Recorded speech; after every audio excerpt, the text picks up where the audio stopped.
Placemat. And don't be shy. Last Thursday, everyone was shy.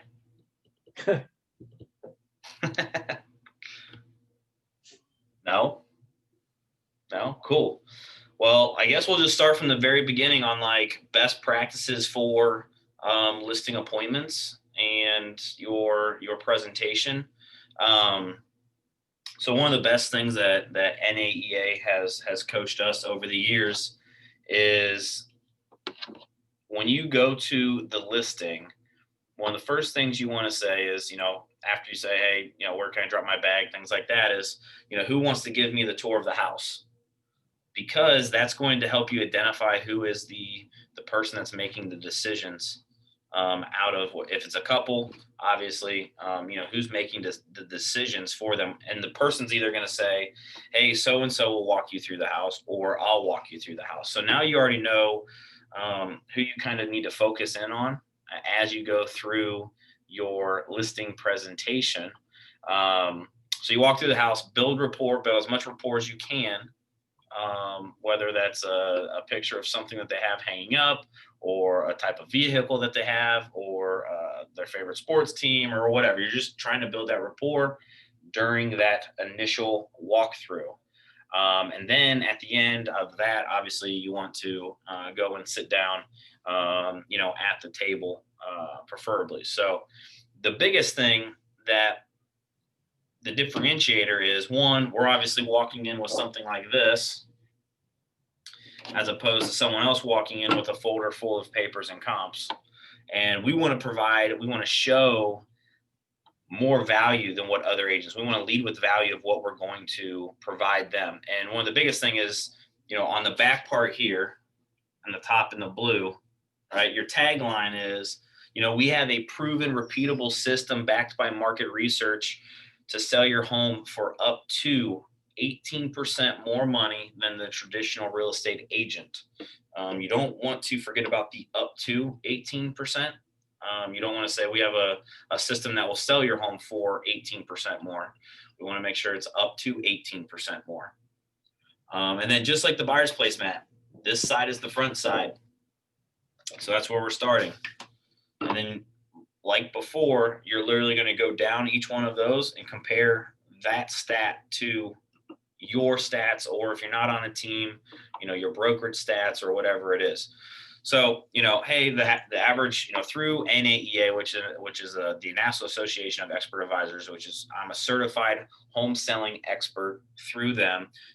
They came out and did their studies, and the average home seller could be leaving as much as 18% of equity on the table. And my job as your agent is to go through and make sure I'm managing the 115 different variables that go into the process of you selling your home. And I'll get to those in a little bit, but I wanted to go through these national stats here with you, that up to 44.7% of homes failed to sell in this market.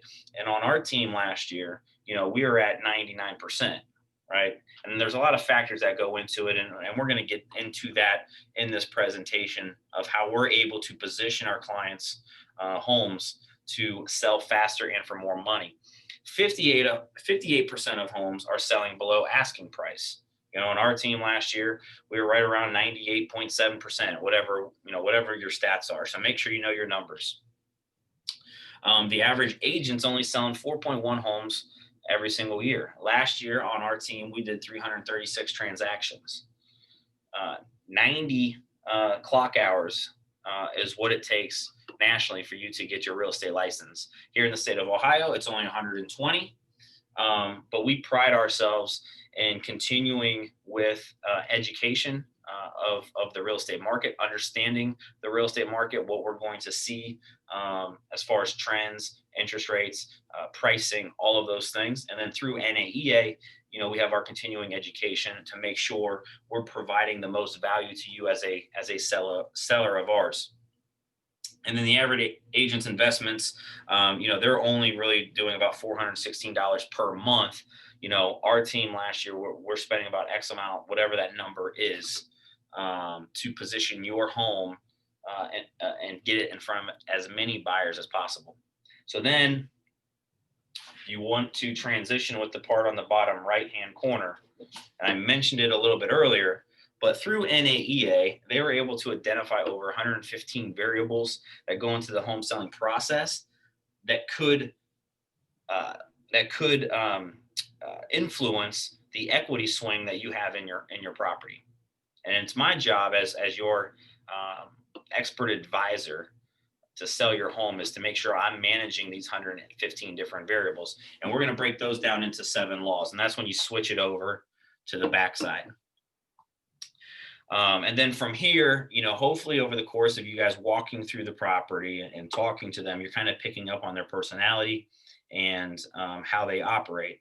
So you can be very detailed in this as you go through these 7 laws, or you can pick out some of the big things that you want to make sure that you're going over. So law number 1, the law of expertise. What does that mean? It's me asking you, the seller, the hard questions. What's the reason for selling?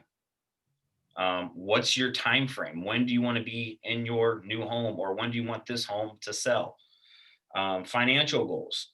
Are you looking to make as much money as possible, or are you just trying to get to Florida to see your grandson? Whatever it is. What's plan B? What happens if we sell this home faster than what we're thinking, right? What does all of that look like? Do you have a place to go before you find your next home? Do you not want to make the second move? So asking you the hard questions. Death of the CMA. So a lot of agents that you may have interviewed with probably came in with a CMA, which is just comparable sold properties. And yes, the value of what's selling in your neighborhood is important, but what CMAs don't tell us is they don't tell us those previous sellers' motivations, the reason why they sold. We don't know if they had a divorce or if they just wanted to get out quick, or the seller situation. So we can't really just rely on those numbers and just base our decision off of what someone else sold for. So we don't lead with the CMA. I want to show you all of the value we're going to provide you as a client of ours, and how we are going to position your home. My job is to make sure your home looks the best than any other active property that's on the market in your area on someone's cell phone and on someone's laptop. Because if I can do that, then I can get them to your property. Evaluation of outside threats, economic indicators, interest rates. Are they going up? Are they going down? The different loan programs that are available to you, right? So a while back, a couple years back, there was a Huntington Bank in Columbus was doing a special program for buyers that purchased a home in a certain area. If your home qualified in that area, I need to make sure I'm marketing to those types of buyers with that loan program. New construction sales, economic trends, rent versus buy trends. It's my job to make sure I'm understanding all of these outside factors and influences that go into someone's purchasing decision.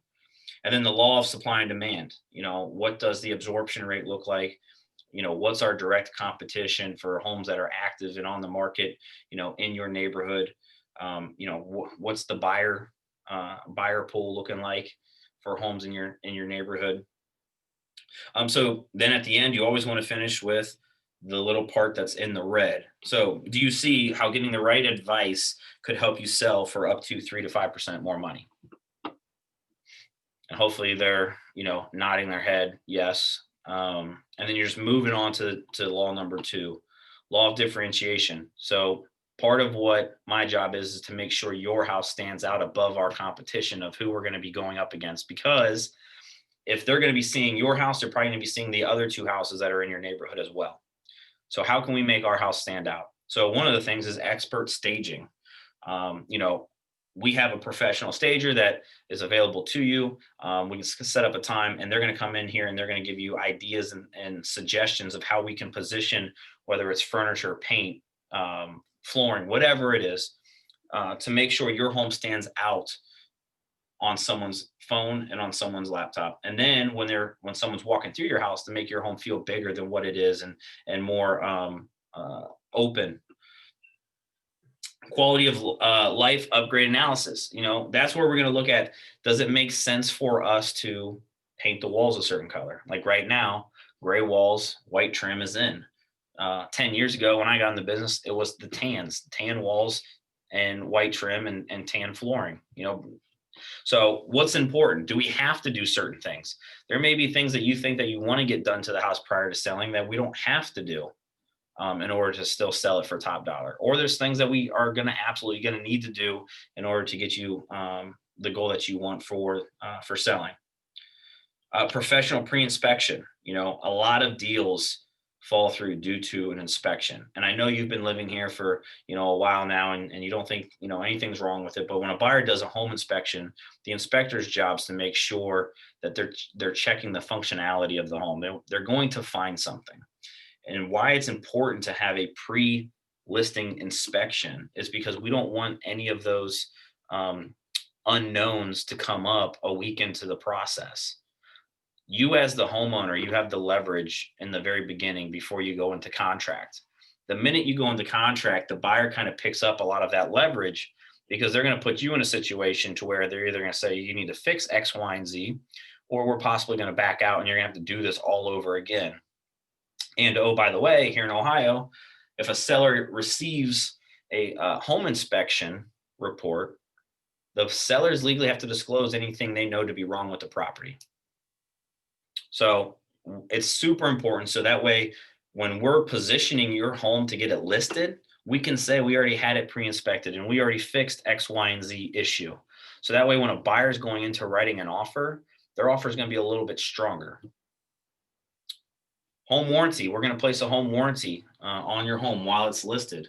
And why that's important is because it's going to cover everything inside your property, the mechanicals, appliances, plumbing inside the walls, gas lines inside the walls.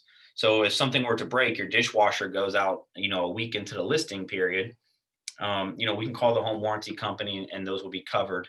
And then we're going to provide a home warranty to the buyer at time of closing. Why do we want to provide that? Because it kind of takes some of the liability off your plate as a seller. Something's always going to go wrong. My experience is something will always go wrong the first year that a buyer's in the house. Something's going to break. And this is just a way to give the buyer some confidence as to why they should purchase your home as opposed to your neighbor's house down the street. And then by doing those things, we're able to market your property as a certified wise buy. And what does that mean? Think about cars. You have a new car that's brand new with all the warranties. That's like new construction in our world. And then you have used cars, and that's kind of like pre-existing homes. And then you have certified cars. Well, by us doing these steps in the law of differentiation, we're able to then go and say, hey, we have a certified listing. We already had it pre-inspected. We already had a stage done. We have a home warranty in place. We already fixed certain things. So a buyer's going to see higher value in that as opposed to the one down the street that didn't do any of those items. So do you see how having a differentiation strategy could help you sell for up to 3 to 5% more money? Yes, cool. Law number 3, the law of exposure. My job's to market your home. Your house is going to sell. My job's to market it. So, in the law of exposure, we're going to talk about allocation of marketing budget. Investing in your sale, not wasting any resources on untested marketing. Me personally, I would pull up my business Facebook page and just show them some of the results I got from doing paid ads on my previous listings. Show them that I was able to reach an extra 8,000 people and get another 200 and some people to click the link to my website to take a look at their house. 93% of buyers use the internet. So where are we going to put our marketing dollars? We're going to put our marketing dollars on the internet. Google, Zillow. We want to make sure that they're showing up in those areas.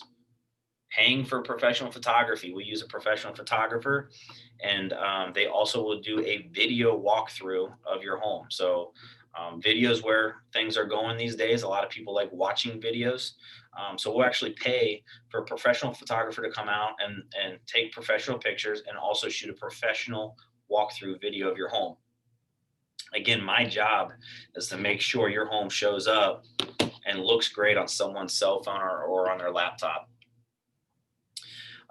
Professional copywriting, making sure that, our description of your home is well typed out and well written. So that way it can kind of capture the buyer's attention. And then buyer profile targeting, depending on where your home is, obviously there's a certain type of buyer that's going to be looking to purchase in that area. So we want to make sure we're aware of who our potential customers going to be and where are they coming from. So like in Columbus, there's certain parts of Columbus that a buyer will move all the way across town from to get into a certain school district.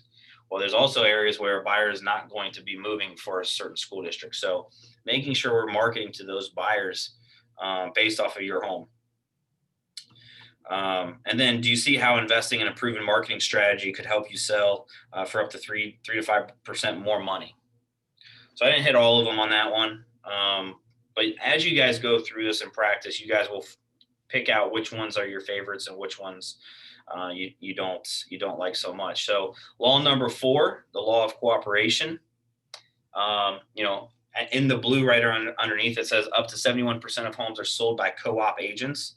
So here we're just going to basically say, hey, there's 3 types of buyers that we're going to be dealing with as a seller. Buyers that are currently living in the Columbus area, buyers that are relocating from outside of Columbus, and then buyers that are already working with another real estate agent. And chances are, we're going to be dealing with another buyer's agent and buyer's brokerage when we go to sell your home. So we need to target those agents that do a lot of business in our area. And how do we do that? We just reach out to them via phone call, or there's Facebook groups that we're able to message agents on and post your property. Our MLS has a coming soon section that allows us to put your home in coming soon status for up to 30 days. So those are all the things that we're going to do to try to gauge interest and market your home prior to your home ever hitting the market for sale. I would also bring in, a team like ours, your brokerage, your office, hey, I'm going to market your home to other agents in my office prior to your home ever coming to the market. So that way, if we get a buyer before you ever have to list, as the seller, you have so much leverage in that scenario, especially in 2021, because of our inventory issues. The sellers would be able to call the shots in that situation. Commission leverage, the biggest mistake some homeowners make is by offering less commission to the buyer's agent. Unfortunately, agents look at that stuff and they could persuade their buyer that your house isn't the right one for them. It happens. We don't want to think that way, but it does. So, making sure we're positioning your home and offering the best to the other side as well. Buyer incentives, are we offering closing costs, interest rate buy downs, increased flexibility on closing times. In our market, this is a seller's market, so some of those things, we can get away with, but also just making sure that we're attracting the right buyer to your home. So do you see how having a marketing strategy that focuses on attracting co-op agents could help sell your home for up to 3 to 5% more money? Law number 5, law of buyer acquisition. So a couple of things that we have in place on our team, and as you working with a client of ours, obviously my job is to market your property. It doesn't do us any good if we attract buyers and I can't respond to them. So we have an immediate response system on our team. We have a CRM. As soon as someone comes into our website, they're going to be sent a text message right away, just letting them know that we'll be reaching out to them very shortly. And if they have any questions, to shoot us a quick text. Professional trained sales team. Obviously, our team, you can use your office, however you want to position it. We have weekly meetings. We have continuous training sessions on how we're able to turn these buyer leads into clients on our listings. Lead follow-up systems. We use a CRM called Boomtown.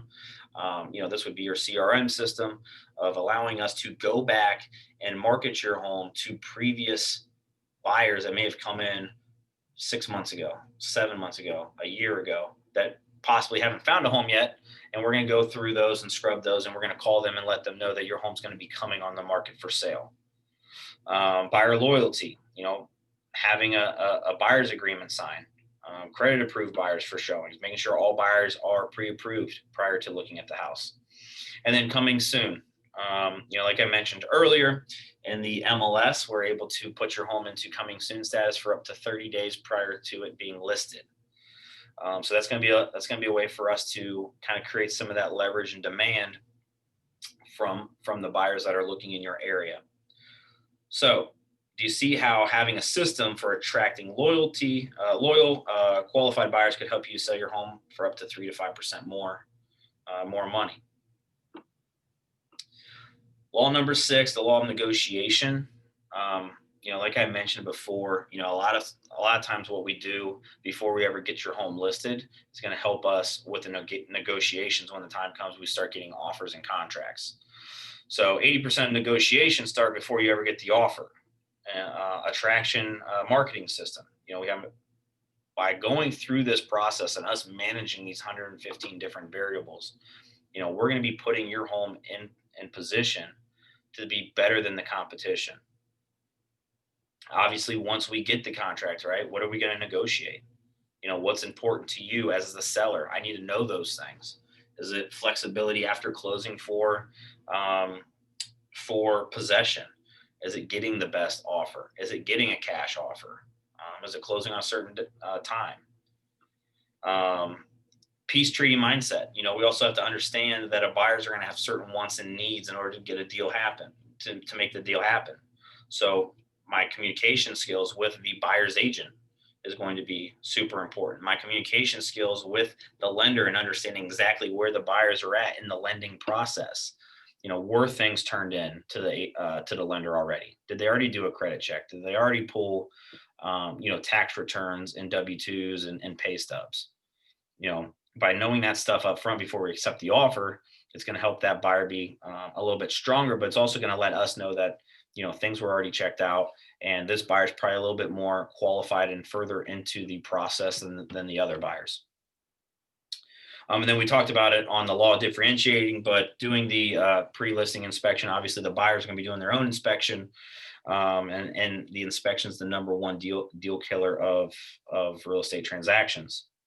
And then the reverse offer strategy, if we position your home and say we have 10 showings and, we don't have an offer yet, there's something that we can do is called a reverse offer, to where we can go back to any of those 10 people that came through. And as the seller, we can present an offer to those buyers. And that's what the reverse offer strategy is. So you see how having a strong negotiation strategy could help you sell for up to 3 to 5% more money. And then law number 7, the law of execution. Market research team. We have an inside sales consultant. We have a pre-listing team. Now, if you guys don't have like an actual team, I know when Ryan and I first started, we would reference the person that worked the front desk at the office. We would reference our title company as being a part of our team, our home warranty company as being part of our team. So we have a marketing team, a pre-listing team, and then a closing team, to make sure that this file is going to go from point A to point B with no issues on our side of things. So you see how having a proven and repeatable system executed by trained professionals could help you sell your home for 3 to 5% more money. So the whole point of this, and as you go through these 7 laws, is to just show the value, show that we're different. And by positioning your home in a very specific way, they're going to get up to 18% more than the traditional agent that's just going to walk in and put a sign in the yard and look at comps. So I would add to this, obviously, if you guys don't do this or aren't doing this, we really focus on trying to list every single house on a Thursday, unless something comes up with the sellers and they can't do that day. So we always list on a Thursday. We delay showings till Saturday. If the house is vacant, I have no problem starting showings on Friday. But the reason why we do that is a couple of things. One, we're going to create that demand and compress the time that buyers can go out and see the property. In this market, obviously, we don't need 10 offers to come in. We need one person to think 10 offers are going to come in. So That's why we listed on a Thursday. Also, too, I can go to the sellers and say, hey, sellers, you know, with this strategy, hopefully you only have to be out of your house for 2 solid days, and I'll have an offer to you on Sunday night, as opposed to, say, we listed on a Tuesday and showings start right away. Well, now they have work all day. They got showings at night. They got to go to, work all day tomorrow, showings all night. So we're really trying to make it I pitch it as it's a little bit more of a convenience just to be gone the 2 days, as opposed to dealing with it during the work week. Now, like I said, every seller is different depending on when they're working. But then I tie in open houses. You can do an open house Saturday and Sunday. You can do an open house just Saturday. You can do an open house just Sunday. And then I always say offers due Sunday evening. Any questions? Any questions on that? Well, my question, John, is this is all great information for a traditional listing. Here in Atlanta, I kind of do a lot of flips, renovations and things of that nature. I just got a listing yesterday, my first listing after the NAEA conference, and it's a flip. It's a house that's been burnt down. So do you feel like I should still use these same processes? Because I'm not going to get professional images, et cetera, et cetera. I'm going to use the images from my phone. And that's just because I don't want to invest for the photographer, et cetera. And the seller came from a for sale by owner, so he feels like he can do everything himself, and he has pictures on his site, and you know how that goes. But just share with me your thoughts and how I should approach it, because I just got the listing this morning. I do have my sign already in the yard, and I really believe I'm able to bring him a buyer. He wants $150,000 for the home. Is it so? It's not fixed up. It's like in disrepair, needs flipped. Yeah, so basically that's pretty much been my niche here in the Vine City area where I live, because it's a lot of renovations. I'm right down the street from the Mercedes-Benz Stadium. It's just a hot area right now. So it's been burned down, but me and a general contractor that's a friend of mine walked the property. It's a solid foundation, nice hardwood floors. The burnt area just happened in the front by the fireplace. So the rooms, bathrooms, has a basement. It's all intact. It's just that it's a big house. Yeah, I mean, we personally, our team, we don't do professional pictures in that scenario. Right. Okay. Obviously, we want to make sure the pictures that we do take are good. But in that scenario, that value add is really positioning the home in front of as many investors as possible. Mm-hmm. So your conversation's a little bit different with the seller, right? It's more of we can't outprice ourselves from our target buyer. Mm-hmm. Like a lot of sellers think that they want to overprice the home to maximize what they have. But the reality is there's no finance deal that's going to be able to happen on that. So how do I make this look? The question is, how do I make this look appealing to an investor? Mm-hmm. Do investors care about buying price? After repair value, I've looked at the after repair value, and sometimes I calculate it myself with the roof. I think it needs to add a kitchen. So I went into, I'm a certified express offers agent with EXP. Yep. So I went to the iBuyer section, and I am going to present that product to the iBuyer section in there. But some of them wanted about 70% after repair value. So some of the numbers were close, but I think it needs about $60,000 worth of rehab. And the numbers may not hit quite 70%. Yeah, so that's where your conversation is more of, we have to price this right. Mm-hmm. Like, because, and part of pricing strategy, I was talking to an agent I coach, think of a triangle, right? Pricing strategy. At the very top of the triangle, if you overprice a property, there's going to be a small amount of buyers that are going to be available to purchase that home. And then it's whether or not they want to pay that much for that house. And then you go down a tier, and it's a little bit wider of a gap in that triangle. Mm-hmm. Right? Now we're appealing to a little bit more wider of a buyer. And then on his for sale by owner, John, he has it listed for $199. Mhm. And so that's why I was like, we got to bring that down. And he was like, well, 150. You know, it was kind of like we couldn't get there about price. So he was like, 150, Mika, you know, and then he did get an offer for 125, but they hadn't even seen the property. So I Right. feel really encouraged with that. But Yeah, because sometimes pricing it a little bit lower, you're going to get the multiple offers and it's going to drive the price back up. The biggest thing mhm, is you have to have an investor. You're marketing to an investor, so understanding who your buyer is, they're not going to pay top dollar as a rehab and put in the 60 to 70 and then barely just make any money, they're right? not. Mm-mm. So as a seller, they have to understand that that's your target buyer. So Hmm. we have to get them to understand. And if they don't understand, then you get to make the decision: do I want this listing or not, or do I want to work with this seller or not?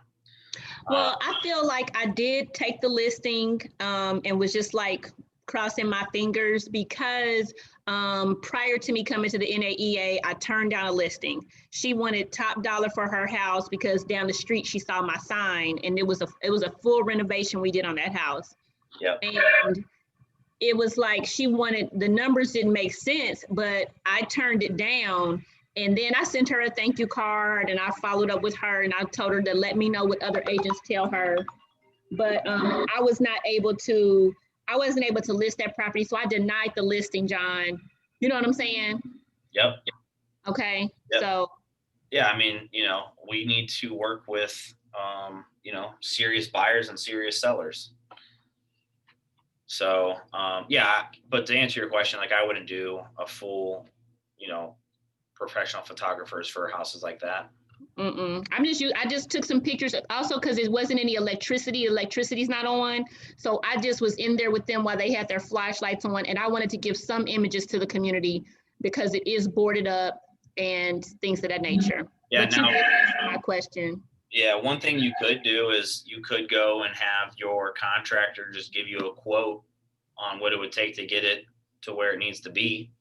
Well, And then, that's how I got to the 60,000. okay. So then you're Mhm. providing that to the buyers. Okay. Okay.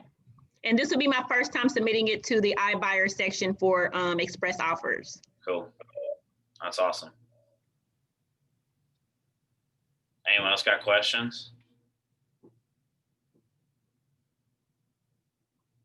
No. So then what I would do, hopefully by the time you go through all of this, pricing and commission aren't coming up as the main goal of the seller's conversation, right? Most sellers, all they care about is what are we pricing at and what are you paying or what am I paying you, right? So, here's how we operate. Here's our fee structure. Um, and here's where I think that we need to position your home. Now, I still believe you got to look at comps for the point of being within a range of understanding. If comps in the neighborhood around 250, you probably can't sell it for 275. We still got appraisal issues and things like that. But if houses are at 250, can we push it to 259 by doing X, Y, and Z? So my pricing strategy, if you go back to that triangle, I always like to be in the middle, but me personally, I always like to be in the top middle. So I'm willing to push price a little bit higher than, the competition if the house justifies that. And then I tell my sellers in on our market, we will know after this first weekend where we stand because there's only three things that affect real estate: price, condition, and location. Location, they know where it's at before they even show up. The condition, if the house is great, hey, we shouldn't have to worry about condition. And then price is the only issue. Or if the condition's bad and the price is too high, price will fix the other two issues: bad condition, bad location. So we'll know if we list it on a Thursday, we do showings. We'll know by Sunday where we stand. We're either going to have offers or we're not. We're either going to have showings or we're not. And if we don't have offers and we don't have showings, then it's probably one of those three things. And, depending on the house and things like that, to me, it's probably going to be a pricing issue. So I want to have the conversation of that first price adjustment at this listing appointment. So I tell them, hey, if we don't have offers by Sunday, by Wednesday, we probably need to do a price adjustment. And it's not going to be like a $4,000 price adjustment. If you want to push the market, or if we want to push the market, I'm 100% fine with that. But then we're going to make a price adjustment and it's going to be significant. We're talking 10 grand, right? And then I'm going to do that on a Thursday. I'm going to change the price on a Thursday or a Friday, rerun marketing. So we're doing an open house with a price adjustment, all in one post, all in one marketing strategy for that upcoming weekend. Tom, you had a question? Well, more of a comment, just because if I'm not mistaken, I recall what your strategy was, or what you said your strategy was you pre-negotiate that with your Yeah. seller as well. It's not like, hey, now that we've gone through this weekend or this 2 weeks, you say, if we don't have what we're looking for, this is happening. Yes. And then you can move forward without having to renegotiate. Yeah, there's only, the only time there's any issues in our industry is when expectations aren't met, right? So I even think about this with clients, buyers, things like that. People, just want to call us and they want us to immediately answer the phone and call them back or whatever. So my expectations with my sellers is, here's how we're going to do this. I am 100% on board. If you want to price it here, I think we can do that. But as long as you're willing to say, if we don't get the results we're looking for, we're going to make a strong adjustment, because the longer your home sits on the market, buyers are automatically going to think something's wrong with it before they ever even look at it, because the absorption rate is whatever, and we know houses are moving quick. So, we need to be aggressive on that price reduction and do it sooner rather than later. And I just happen to always time it up with the weekend, so I can continue to do more marketing and a second open house. Personally, I don't like when agents, list it on a Monday and say open house, that weekend, and then it's in contract by Thursday. Like, what's the point of even saying anything about the open house? It's going to be gone. But on the buy side, same thing, right? Or with sellers, here's when I'm going to give you updates on your listing, right? This day, this time, whatever it is. On the buy side, if someone calls me, there'll be times where I just don't want to answer the phone. I get a call coming in, I just don't want to answer the phone. I'll just say, hey, I saw you called. I'm going to call you back in 10 minutes. I'm going to call you back in an hour. And just by setting that expectation, they're like, okay, cool. I know John acknowledged that I called, but he's going to get back to me. And then just make sure, if I say I'm going to call you back in an hour, I better be calling them back in an hour, because that's the only time there's an issue in our business. So, just the biggest thing is just setting the expectations of, here's how things are going to go, and here's how I operate. And that's how you guys should think about it. Here's how things are going to go. Like, here's how I do business. And then they're going to decide if they like that, if they want to do business with you or not.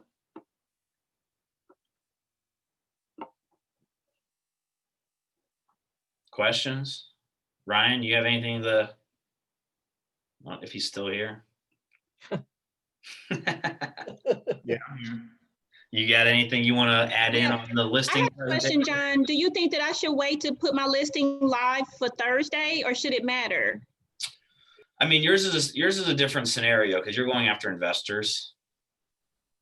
I don't think it would necessarily matter, but going back to differentiating yourself from your competition, like when they're going to go interview people, I tell the sellers, I'm like, hey, could I put the sign in your yard today and will it sell? Yes.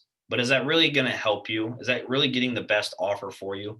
Or are you going to allow me, or will you allow me to position it in a sense of, how can I create more demand? I think about, like, when Apple comes out with a new iPhone, they tell you the release date, people stand in line for hours to get the new phone. That's what I want this to feel like when we're about to list your house. I want people to know about it ahead of time. I want to tell them when the date's coming, when it's going to be listed, and I want them to wait in line. So, like, that extra day of no showings, that's like them lining up their schedule to get into the house. So in your situation, I don't know if it would necessarily, maybe delay the showings by a day to kind of create that demand. But I don't know if it's going to matter, because you're probably not going to be doing an open house and things like that. No, and the front door is boarded up, so they just need a drill. I put that in the private section. They just need a drill to gain entry, so no. Yeah, and the reason why I only delay showings by like a day is because I don't want these sellers to be tempted to take an offer sight unseen before showings even happen. So, I don't want to list it on a Tuesday and then showing starts Saturday. Because if we get an offer that's above list price or any offer, legally I have to present it to the seller. Now they're tempted to take an offer before we even had buyers through the house. And who says that's the best offer because they haven't even seen it yet in person? So I don't ever want to put myself as the agent. Now, if you're have that authority with your sellers and they get it, then maybe they'll listen to you. But if they got a cash offer that came in sight unseen, 10 grand over and no remedies and close in 25 days, they may be tempted. But who says we wouldn't get another cash offer if we would have just waited, right? So that's why I only do delayed showings by like a day. So that way I'm not putting myself and my sellers in that position of having to make that decision. And it happened to me. It happened to me this year on one of my listings. We listed it on a Thursday. I had an offer 10 grand above list price with an appraisal gap come in on Friday. Showings were going to start Saturday. My seller accepted it. We had 16 showings lined up on Saturday. My sellers accepted it. Long story short, it was a nightmare. Buyers backed out, after the inspection, and over a $500 remedy item that they didn't write a remedy period in, but they wanted to have it fixed. We agreed to it, and they still backed out. So when we put it back on the market the second time, we only had 7 buyers through. So, as you guys do more real estate business, go back and tell those stories. Here's what happened, because your sellers, your buyers are going to they can relate to those stories. Who knows? If they would have waited, we may have had a better offer come through on Saturday night, Sunday. But, it just tempted them too much. Now, the second offer we got came in, I think, $100 less than the first offer, but it was kind of a nightmare for that week. Hey, John, it's Tom. Does the coming soon, that designation play into this at all? I'm just curious about that. Is there any, are you loading, I'm still unclear on this. Do you load the listing into the MLS, which sends out the broadcast, but it's not active? And does that help or hurt what your strategy is? The coming soon used to be way more powerful prior to last May. But now, last May, they got rid of coming soon completely. Obviously, a lot of sellers and agents complained about it. So coming soon's back, but you can put it in our MLS. You can put it in coming soon status, but it does not get sent out to any website, any form of public marketing. It's just to let other agents know. The minute there's any form of public marketing, that I believe in our market, it has to be on the MLS in 24 hours. It has to go live. So, your sellers can't even put it on Facebook that their house is coming on the market. As long as there's legal representation, a signed listing contract, any type of public marketing, it has to be listed within 24 hours. So you need to make sure on your listing appointments, you're having those conversations as well.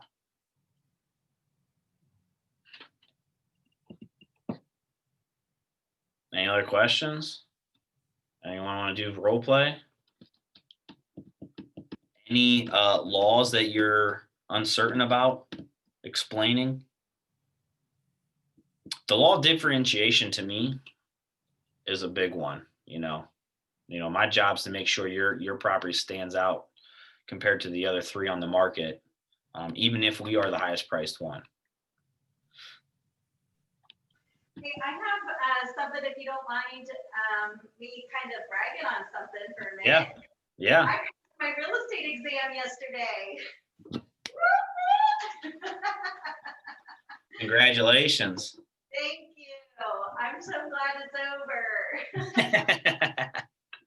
I just wanted to tell you guys, because so many of you knew that I was getting ready to take it. We're so supportive, when we were at the thing in Columbus. So I'm just so glad it's over. Woo! Nice. No, that's awesome. That's awesome.